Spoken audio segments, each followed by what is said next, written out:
어제는 81주년 광복절이었습니다. 여러분 많은 사람이 저를 좀 놀리는데 이렇게 요즘 눈물이 좀 많아져가지고요. 자꾸 이렇게 눈물이 납니다. 기차를 타고 서울에 볼 일이 있어서 보다가 영상을 보고 있는데 자꾸 왜 이렇게 눈물이 나죠? 옆에 왜 젊은 자매가 모르는 사람이 탔는데 혼자 영상 보면서 제가 훌쩍거리니까 저를 힐끔힐끔 보는 것 같아요. 참 부끄럽기도 한데요. 8.15 광복을 생각하면서 그 당시에 그런 것들을 생각하니까 눈물이 나왔습니다. 얼마나 힘들고 얼마나 고통스러웠을까요? 최근에 언론을 통해서 제가 접했는데 8월 17일인가 8월 18일인가 이제 한국에 있는 대규모 광복군은 아닌데 광복군을 지원해주는 지하 세력이 있었습니다. 근데 이분들이 8월 17일인가 18일인가 전면적으로 일본 군 부대를 공격하기로 되어 있었거든요. 그리고 그들의 생존 확률은 한 20% 정도. 다 죽고 많이 살아야 20% 정도 생존하게 될 것이다. 이게 미국에서 계획된 일이거든요. 그럼에도 불구하고 수많은 청년들이 그것을 자원했습니다. 그리고 훈련을 하고 준비를 했습니다. 아마도 8.15 광복이 되지 않았다고 하면 그것을 준비했던 수많은 청년들이 그리고 수많은 나이 있는 그 어른들이 그 어른들 중에는 우리 민족기업이었던 유한양역의 창업자 유일한 그 회장 역시 마찬가지로 거기에 들어가 있는데 그들이 다 사화되었지 않았을까 그런 생각이 들었습니다. 그런데 하나님께서 8월 15일 우리에게 광복을 주심으로 그 사람들이 그렇게 수고하고 땀을 흘려서 노력했지만 그것이 야 내가 이럴 줄 알았으면 안 할 건데가 아니라 기쁨과 눈물로 광복을 맞이하게 되었습니다.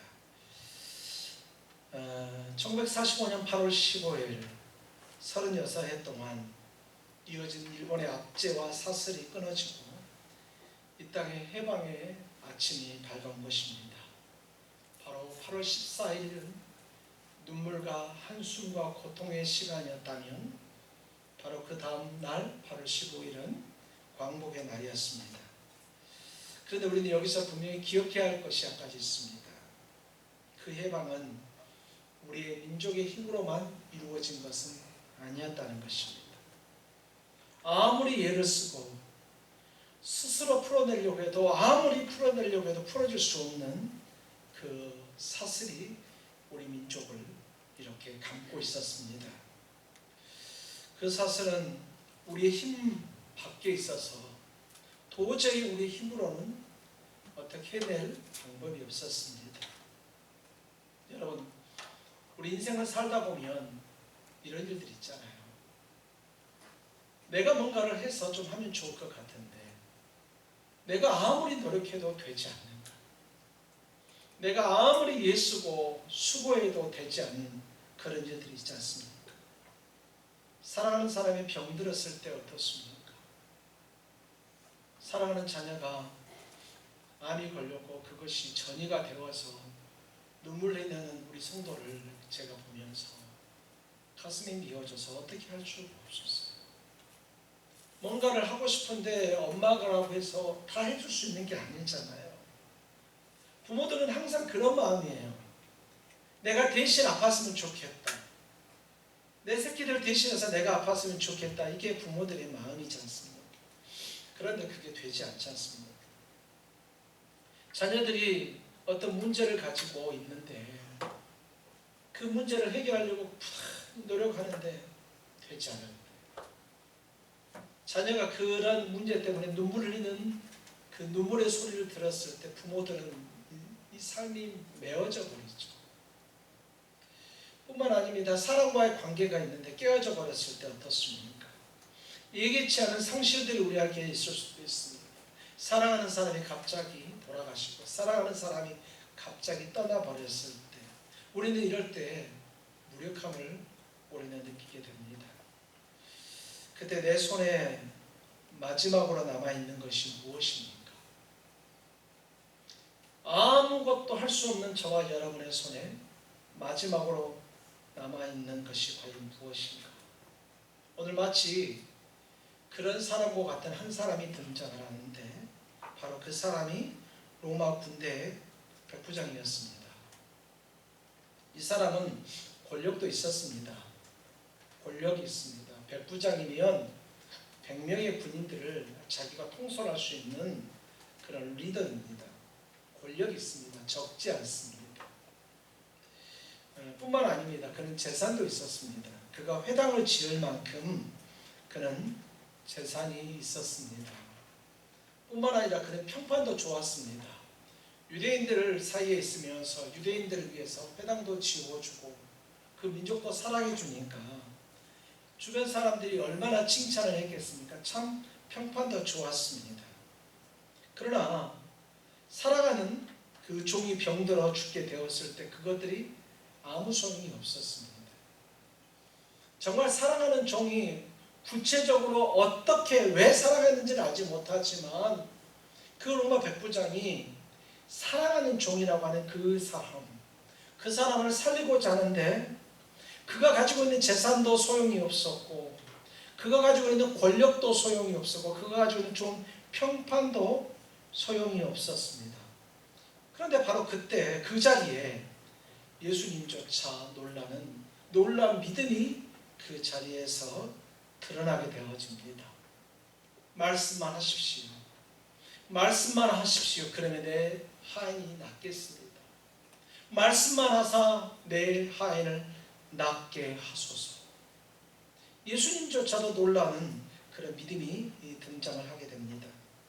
오늘 우리는 이 한마디의 고백 속에서 주님이 정말로 기뻐하시는 참된 믿음이 무엇인지를 이제 우리가 한 3가지로 살펴보려고 합니다. 자, 따라서 해볼까요? 참된 믿음은 자신의 자격이 아니라 은혜를 바라봅니다. 아멘?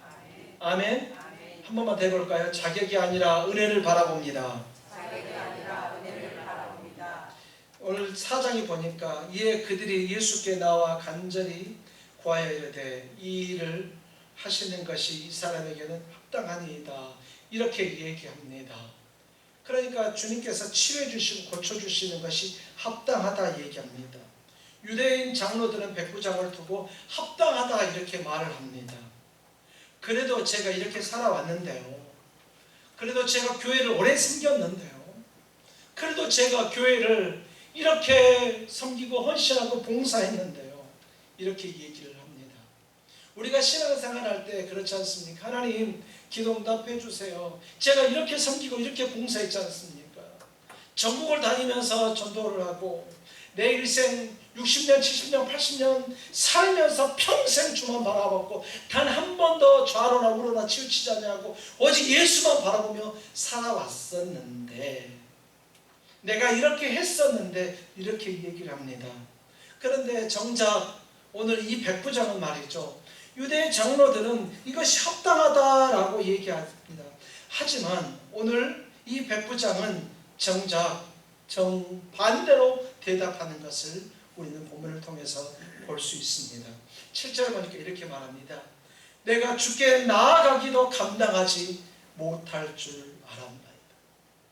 그러니까 장로들은 합당합니다라고 했지만 오늘 이 백부장은 말이죠. 나는 감당하지 못하겠습니다. 그는 자신의 선행을 몰라서도 아닙니다. 그는 자신의 권력이 없어서도 아닙니다.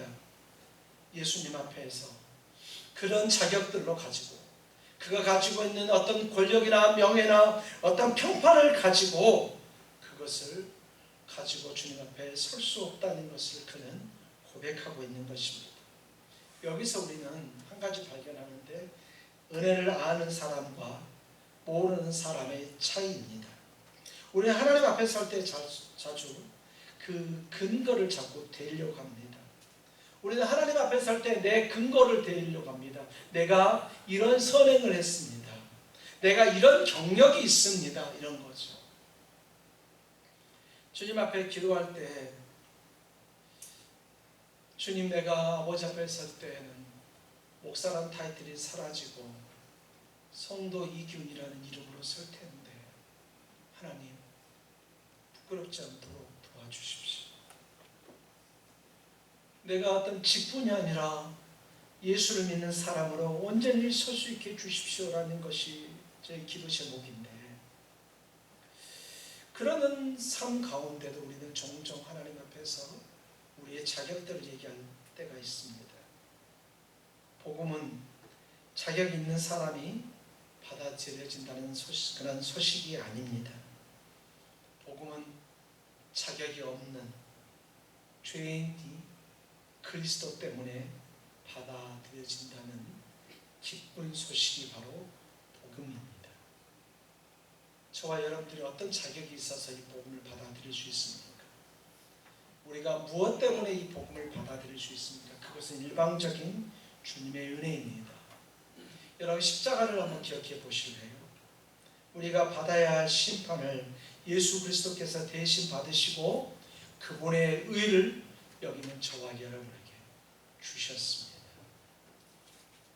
그러면 우리는 지금 이 시대에, 지금 저와 여러분들의 연령대에 한번 지나간 세월을 한번 되돌아봐야만 합니다. 내가 무엇을 이루었는가? 내가 과연 무엇을 이루었는가? 자신을 평가하는 어른 세대들, 아직 이룬 것이 없어서 자신 없어 하는 청년 세대들, 이들 또한 똑같이 주님 앞에 섭니다. 신앙이 깊어지면 깊어질수록 우리는 우리의 자랑이 아니라 하나님의 은혜였네. 내가 해서 뭔가 하는 줄 알았는데 하나님의 은혜였네. 아무리 살펴보고 또 살펴봐도 내가 한 줄 알았는데 알고 보니까 그것이 하나님의 은혜였네. 믿음은 자기 자격을 내려놓고 그리스도의 은혜를 붙드는 바로 빈손입니다. 믿음은 내 손에 뭔가 자격을 가지고 뭔가를 가지고 하려고 하는 것이 아니라 주님 앞에 내 모든 것을 내려놓고 주님 앞에 서는 것입니다. 사도 바울이 디모데전서 1장 15절에서 죄인 중에 내가 괴수다라고 고백했습니다. 그리고 동시에 이렇게 얘기합니다. 고린도전서 15장 10절에서 내가 나 된 것은 하나님의 은혜로 된 것이다. 내가 나 된 것은 바로 하나님의 은혜로 된 것이다. 자신의 부족함을 알면서도 그 부족함이 은혜를 가리지 못하게 한 것입니다. 나는 죄인 중에 괴수입니다. 나는 정말로 아무것도 할 수 없습니다. 그러나 그럼에도 불구하고 지금 이 순간 내가 나 된 것은 바로 예수 그리스도 그분의 은혜로 내가 이렇게 된 것이다. 그렇게 얘기하는 것입니다. 오랜 세월 신앙생활하는 성도들에게 이 고백이 좀 낯설 수 있습니다. 흠많은 인생이었지만 그럼에도 불구하고 여기까지 이끄신 분은 오직 하나님의 은혜였습니다. 여러분, 여기는 저와 여러분들을 이끌어주신 분이 바로 하나님이고 바로 그것이 하나님의 은혜인 줄 여러분 믿으시기를 소망합니다. 여러분, 우리는 이 믿음을 우리 자녀들에게도 물려주어야만 합니다. 잘해서 받는 것이 아니라, 잘해서 사랑받는 것이 아니라 있는 그대로, 있는 모습 그대로 받아주시는 하나님의 은혜를, 그 하나님의 은혜를 우리는 우리의 다음 세대들에게 가르칠 수 있어야 됩니다. 자, 두 번째로 참된 믿음은 무엇인가? 따라서 해볼까요? 주님의 말씀과, 한 번 더, 주님의 말씀과 권위를 신뢰합니다. 네, 참된 믿음은 어떤 믿음인가? 여러분 참된 믿음은 말이죠, 40일간 금식하면서 소리를 지르면서 그냥 내 목숨 걸고 내가 원하는 것 바라는 것, 그것이 참된 믿음이 꼭 아니라고 말할 수 없지만 그게 다가 아니라 주께서 정말 바라는 것은 무엇이냐면 바로 주님의 말씀과 권위를 신뢰하는 것입니다. 주께서 오늘 저와 여러분에게 주신 성경 말씀을 신뢰하는 것이고 주님의 권위를 신뢰하는 것입니다. 네가 얘기합니다. 말씀만 하사 내 하인을 낫게 하소서. 나도 남의 수하에 든 사람이요 내 아래에도 병사가 있으니 이더러 가라 하면 가고 저더러 오라 하면 오고 내 종더러 이것을 하라 하면 하나이다, 이렇게 얘기합니다. 백부장은 군인이었기 때문에 권위가 어떻게 작동하는지를 알고 있었습니다. 상관이 명령하면 부하는 움직입니다. 이게 군대의 권위입니다. 그는 이 원리로 예수님을 보았습니다. 내 명령에도 사람들이 움직인다면 예수님이 말씀만 하시면 질병도 복종할 것이다. 내가 말하면 이 하인들이나 부하들이 움직이는 것처럼 예수님께서 말씀만 하셔도 이 질병을 치유할 수 있으실 것이다. 질병이 떠나갈 것이다 라고 하는 그런 바로 그 권위를 이 백부장은 본 것입니다. 그러니까 이 백부장이 본 것은 예수님의 치료의 능력을 본 것이 아니에요. 아, 저가 치료하는 능력이구나, 이것을 본 것이 아니라 이 백부장은 그가 이런 권위, 바로 예수님의 권위를 본 것입니다. 창세기에 보면 하나님께서 빛이 있으라 이렇게 말씀하셨더니 빛이 있었습니다. 요한복음에서는 예수님을 태초부터 계신 말씀이라고 그렇게 선포합니다. 만물이 그의 말씀으로 지어진 것입니다. 여러분, 만물이 하나님의 말씀으로 지어진 것입니다. 그렇기 때문에 오늘 이 백부장은 말씀만 하옵소서, 말씀만 하옵소서라고 하는 그런 깊은 신앙 고백을 하고 있는 것입니다. 우리는 자꾸 얘기합니다. 증거를 보여주십시오. 하나님, 상황을 바꿔주시면 믿겠습니다. 하나님께서 살아계신다는 것, 상황을 바꿔주시면 믿겠습니다. 우리는 자꾸 이렇게 요구합니다. 그리고 하나님 앞에 자꾸 증거를 구합니다. 그런데 오늘 이 백부장은 정반대 길로 걸어갑니다. 상황이 그대로도 괜찮습니다. 환경이 그대로도 괜찮습니다. 하지만 나는 말씀만 붙듭니다. 주님의 말씀과 주님의 권위만을 나는 붙듭니다. 자녀 문제로 밤잠을 이루지 못하는 부모에게도, 진로 문제를 어떻게 해야 될지 몰라는 하는 그런 청년들에게도, 질병과 노년의 두려움 앞에서 내가 앞으로 어떻게 살아가야 될까, 내 노후가 정말 안전하고 평안하게 될까, 이런 불안함이 있는 모든 사람들에게도 동일합니다. 현재 내 상황과 환경이 바뀌지 않고 변하지 않는다 할지라도 나는 주님의 말씀을 믿습니다. 나는 주님을 믿고 신뢰합니다.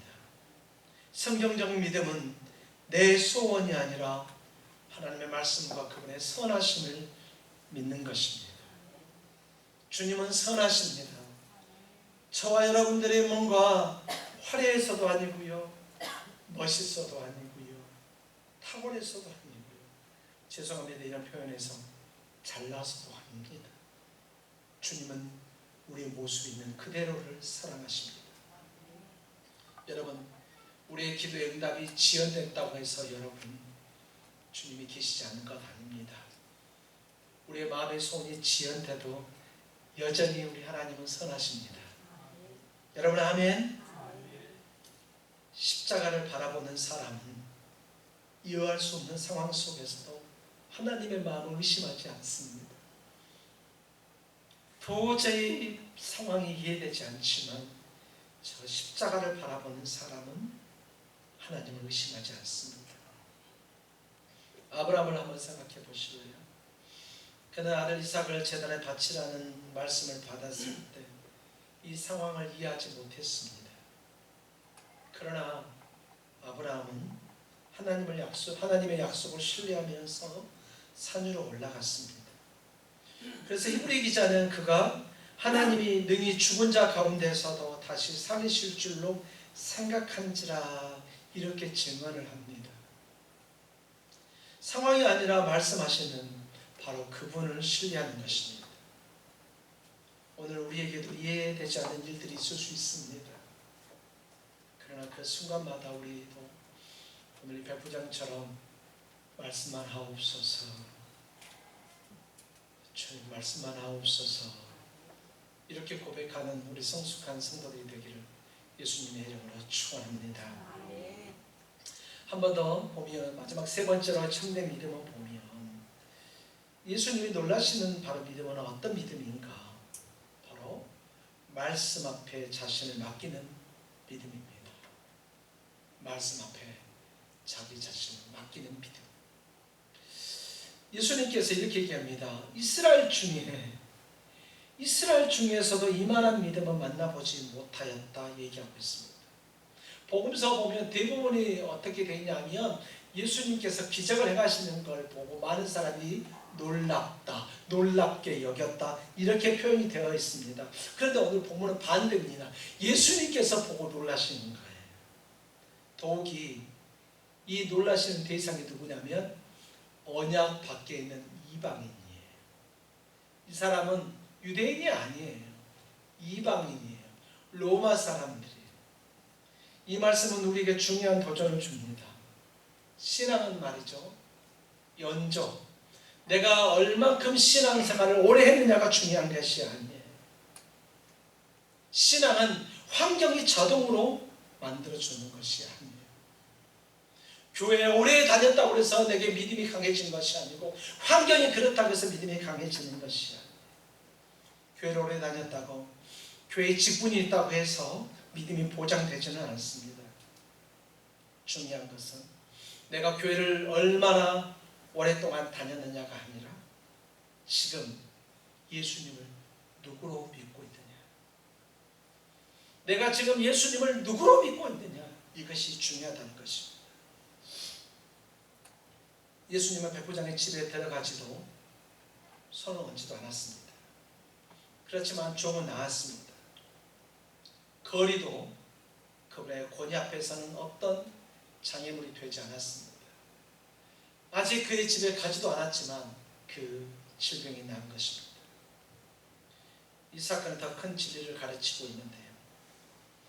백부장의 종은 병들어 죽을 위기에 있었습니다. 하지만 우리는 죄로 인해서 이미 죽어 있었고 스스로 살아날 능력이 없었습니다. 바로 그런 우리를 위해서, 그런 저와 여러분들을 살리기 위해서 하나님은 그의 아들 독생자를 친히 이 세상에 보내셨고 예수님께서는 십자가에서 죽으시고 사흘 만에 부활하셨습니다. 그러므로 오늘 우리가 믿는 예수님은 죽음까지 이기신 바로 주님이십니다. 병들어도 또 늙어가도 사랑하는 사람을 먼저 보내도 우리 자신이 생의 마지막 문 앞에서도 소망이 있는 이유가 무엇인가? 바로 예수님. 바로 예수님 때문이라는 것입니다. 자녀 세대든 부모 세대든 이 부활의 소망 앞에서 우리 모두가 동일하게 붙들어야 할 분이 누구신가? 바로 예수님이십니다. 사랑하는 성도 여러분, 예수님을 붙드시는 우리 성도들 다 되기를 예수님의 이름으로 축원합니다. 인생마다 계절은 다 다릅니다. 어떤 이에게는 청년의 계절이 있고 어떤 이에게는 중년의 계절이 있습니다. 또 어떤 이에게는 노년의 계절이 있습니다. 사회에 발을 막 디뎌서 설레이는 인생의 계절을 걷는 이도 있을 것이고요. 자녀를 결혼시키고 자녀가 독립하고 자녀가 뭔가 이런 것들을 보는 중년의 계절도 있을 것입니다. 이제 지금까지 산 날보다 앞으로 살아가야 될 날이 조금 더 작은 노년의 날도 있습니다. 남은 날을 헤아려 보는 그런 노년의 계절도 있을 수 있습니다. 그런데 우리는 여기에서 우리가 청년의 계절에 섰던지 중년의 계절에 섰든지 노년의 계절에 섰든지 우리 모두에게 필요한 것은 다 동일합니다. 그것은 죽음을 이기신 예수 그리스도, 죽음을 이기신 예수 그리스도, 그리고 그분의 말씀이 필요합니다. 백부장의 믿음은 나이나 배경을 묻지 않습니다. 오늘 이 자리에 모든 세대, 저와 여러분 모두에게도 동일하게 열려 있습니다. 결론적으로 말씀을 드리려고 합니다. 백부장에는 권력도 있었습니다. 재산도 있었고 좋은 평판도 있었습니다. 그러나 사랑하는 종을 살릴 수 있는 능력은 없었습니다. 그때 그는 자신의 자격이 아니라 주님의 은혜를 바라보았고, 보이는 증거가 아니라 주님의 말씀과 그 주님의 권위를 신뢰했고, 또 신앙은 연조가 아니라 지금 이 순간 예수님을 바로 붙드는 바로 그 믿음이 중요한 것이고, 바로 그 믿음을 가지고 나왔습니다. 오늘 우리의 믿음도 결국 여기서 시험을 받게 됩니다. 무엇을 가지고 있느냐보다 누구를 믿느냐가 중요합니다. 내가 지금 무엇을 가지고 있는 것에 여러분 집중하지 마십시오. 여러분이 지금 무엇을 했는가에 대해서 집중하지 마십시오. 지금 내가 주님을 신뢰하는가, 그렇지 않는가, 바로 이것이 중요합니다. 혹시 해결되지 않은 문제가 있는 가운데 오늘 예배를 하고 계신 분이 계십니까? 여전히 내 안에 있는 고난과 고통, 질병, 여러 가지 상황들, 그것들을 가지고 혹시 하나님 앞에 예배를 드리고 있는 사랑하는 성도들 계십니까? 여전히 고통 앞에서 남들 앞에서는 웃고 있지만 집에만 가면 혼자 있을 때 피눈물이 흐르는 그런 문제를 가지고 있습니까? 하나님의 나라를 향한 열정을 가지고 그 뜨거운 불같은 심정이 있지만 여전히 드러내지 못하고 그냥 가슴 속에 아파하는 사랑하는 성도도 있습니까? 그 모든 걸 가지고 우리 이 시간 주님 앞에 나와야 합니다. 그리고 우리는 주님 앞에 이렇게 고백해야 합니다. 우리 따라서 해보겠습니다. 주님, 내가 원하는 방법이 아니라 주님의 말씀을 신뢰합니다. 한 번만 더요. 주님, 내가 원하는 방법이 아니라 주님의 말씀을 신뢰합니다. 아멘. 여러분 아멘. 하늘과 땅은 없어져도 주님의 말씀은 없어지지 않습니다. 세상이 다 무너진다 할지라도 저와 여러분들을 자격으로 보지 아니하고 저와 여러분들을 사랑해서 지금 이 순간도 찾아와 주시고 앞으로도 우리가 동행하여 주실 그 주님은 결코 우리를 떠나지 아니하십니다. 오직 그 주님 한 분만을 바라보고 한 분만을 의지하면서 오늘 시대를 살아가는 저와 여러분들이 되기를 예수님의 이름으로 축원합니다. 힘들고 어렵다 할지라도 우리 주님 바라보고 영원한 하나님의 나라를 바라보는 우리 사랑하는 모든 성도가 되기를 예수님의 이름으로 축원합니다.